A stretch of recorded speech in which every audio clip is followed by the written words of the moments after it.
카이도우와 빅맘을 공격한 인물은 피거랜드 가문의 샴록이었고, 샴록은 이무의 호출을 받은 뒤 소머즈, 길링엄, 군코와 함께 레드라인에 도착한 것이었습니다. 샴록은 아이기스와 전투한 뒤 빈사 상태가 된 카이도우와 빅맘을 보며 카이도우, 빅맘, 임펠다운을 탈옥했다고 들었다만 운 좋게도 주어진 기회를 저버리고 기어코 죽으러 온 것인 건가? 라고 말했고, 카이도우는 우로로로로로 빨간머리 샹크스, 라기엔 무언가 분위기가 다르군 이라고 말했고, 빅맘은 맘마 어이 빨간머리, 말하는 투를 들어보자면 우리를 죽이러 온 것이냐 라고 소리쳤고, 그 순간 빅맘의 폐왕색 패기가 무차별적으로 발산되며 소머즈와 길링엄은 인상을 구깁니다. 그리고 샴록은 이 두 녀석은 내가 마무리 짓도록 하겠다. 너희들은 이모님에게 가서 상황을 보고해라 라고 명령했고, 소머즈, 길링엄, 군코는 곧바로 이모에게로 향합니다. 샴록은 신의 기산단 단원들이 떠나간 이후 홀로 카이도우와 빅맘을 상대하게 되었고,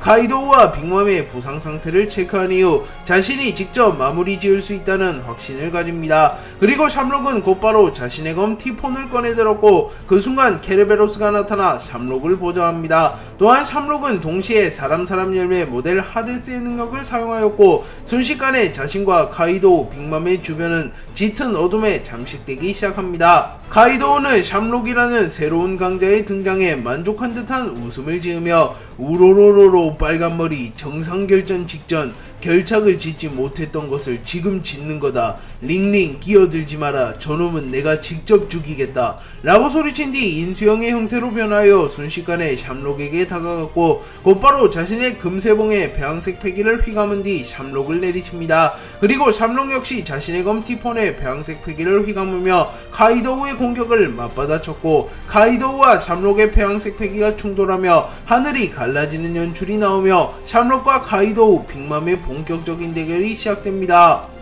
샹크스는 가반의 죽음을 확인한 이후 각성하게 되었고, 비로소 로저마저 뛰어넘는 실력자가 됩니다. 다만 아직은 샹크스의 힘은 불완전했고, 샹크스는 냉정함을 유지하며 전투를 이어가기보단 분노를 토해내며 이무를 압박하기 시작합니다. 그리고 냉정하게 로저를 뛰어넘은 샹크스조차 이무에 비하면 기량이 현저히 떨어질 수밖에 없었지만, 이무는 심각한 부상을 입은 상태였기에 순간적으로 샹크스가 이무를 압도하기 시작합니다. 샹크스는 자신의 검 그리폰의 배왕색 패기를 휘감았고, 그 순간 배왕색 패기가 그리폰의 형태로 응집되었고, 샹크스는 배왕색 패기와 그리폰의 힘을 동시에 방출하는 기술인 패왕 신수를 사용하여 이무를 공격하였고, 이무는 악마의 형태로 변화한 뒤 자신의 꼬리에 무장색 패기를 휘감은 뒤 샹크스의 공격을 방어합니다. 하지만 샹크스의 패왕 신수의 위력은 전성기 시절 로저의 카무사리를 능가하는 위력을 지녔기에 순식간에 이무의 가드를 뚫어버리는 데 성공했고, 이무는 조금은 당황하는 모습을 보이며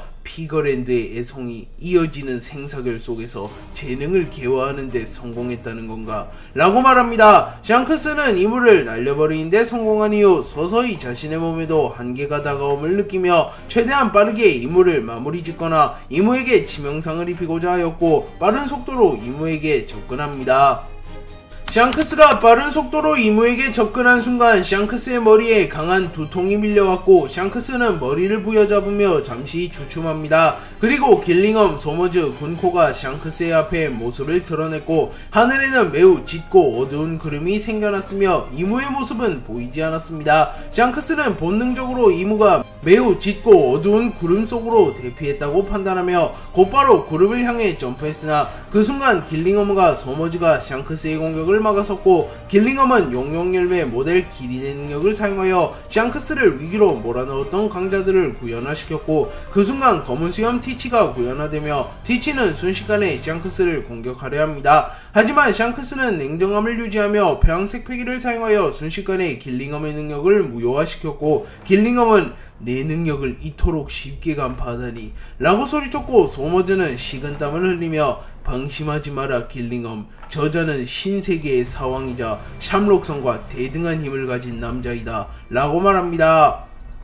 이무와 아이기스는 빠르게 상황을 종결시킨 뒤 검은 구름과 같은 무언가 속에 결집하였고, 아이기스는 이무님 이제 곧바로 새로운 성지로 향할 것입니까? 라고 물었고, 이무는 그 녀석을 부활시킬 조건은 모두 갖추었다 라고 말했고, 아이기스는 조금은 불안한 듯한 표정을 지으며 마스성이 연락이 닿지 않는 것은 조금 불안하나 그에게 환상의 방의 보물을 회수하라고 명령해 두셨으니 변수가 있지 않다면 문제없을 겁니다 라고 말했고, 이모와 아이기스는 새로운 성지 아발론 델피로 향하였고 오로성 전원에게도 대피 명령을 내립니다. 그리고 이모는 조금은 아쉬운 듯한 표정을 지으며 밀짚모자 쓰러뜨렸음에도 제거하지 못했다.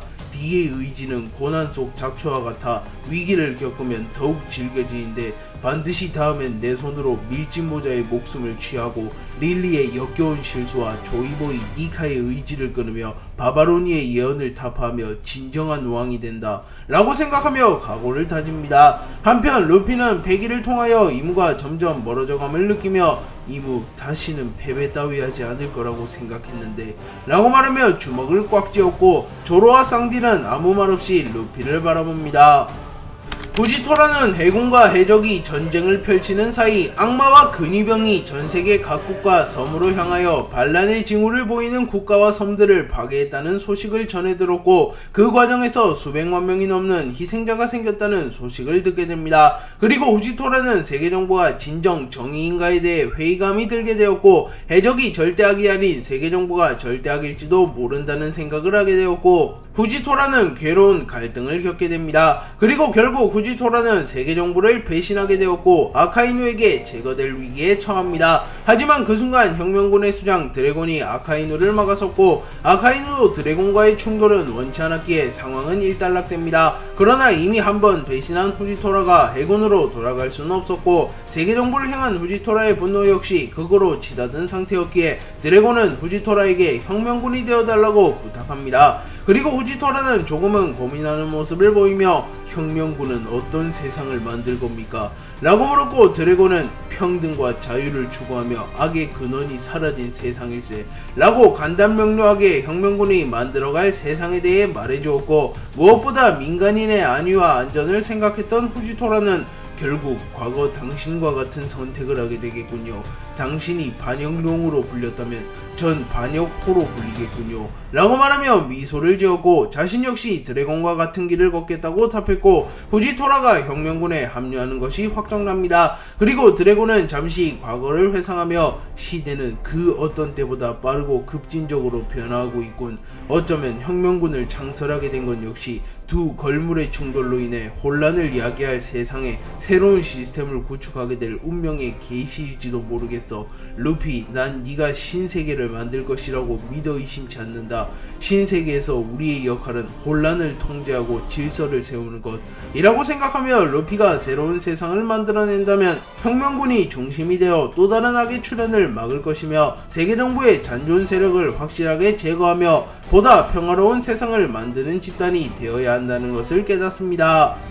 샴록은 카이도우와 빅맘의 앞에 나타난 이후 카이도우와 빅맘이 조금의 회복 시간을 갖기도 전에 공격을 시작했고, 카이도우와 빅맘은 아이기스와 대결을 펼치며 부상을 입은 상태였기에 샴록의 공격에 속수무책으로 당하기 시작합니다. 특히 빅맘은 오랫동안 공복 상태가 이어지며 점점 자신의 의지를 통제하기 어려운 지경에 이르렀고, 빅맘은 결국 식타마리로 인하여 이성을 잃게 됩니다. 샴록은 이성을 잃고 날뛰는 빅맘을 바라보며 엘바프에서 로키 및 거인들을 수하로 들이기 위해 움직였을 때 5세의 나이에 엘바프를 박살낸 괴물에 대해 들었는데 이성을 잃고 폭주하는 괴물이라 엘바프에서 들은 소문이 과장이 아니었군 이라고 말하며 헛웃음을 지었고, 그 순간 빅맘은 매우 빠른 속도로 샴록에게 다가와 자신의 검 나폴레옹의 병색 패기를 휘감은 뒤 샴록을 내려 찍어버리려 합니다. 하지만 샴록은 여유로운 모습을 보이며 견문색 패기를 사용하여 빅맘의 공격을 피해낸 뒤 하지만 통제되지 않는 힘은 아무런 의미가 없다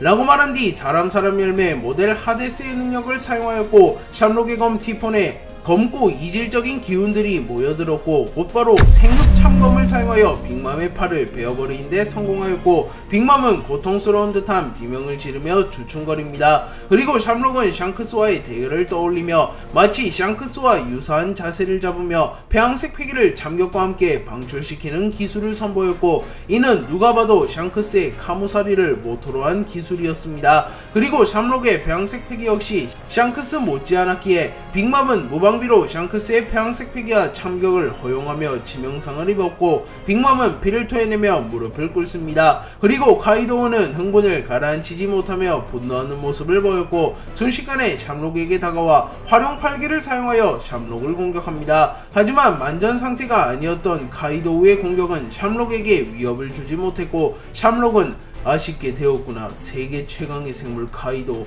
만전 상태의 몸이었다면 더 재미있는 승부가 되었을 텐데 말이다. 라고 말하였고 그 순간 케르베로스 3마리가 나타나 각각 자신들의 이빨, 앞발톱, 전신에 무장색 패기를 두른 뒤 카이도우의 포로 팔개를 막아서는 데 성공했고 샴록은 카이도우에게 반격을 취하는 것이 아닌 쓰러진 빅맘에게 접근한 뒤 사생승천을 사용하였고 마치 티치의 어둠 열매의 능력을 연상시키는 검고 이질적인 연기가 빅맘의 전신에 피어올랐고 빅맘의 몸은 염산과 같은 것에 닿은 것처럼 녹아내리기 시작했고 빅맘은 고통스러운 듯한 비명을 지릅니다.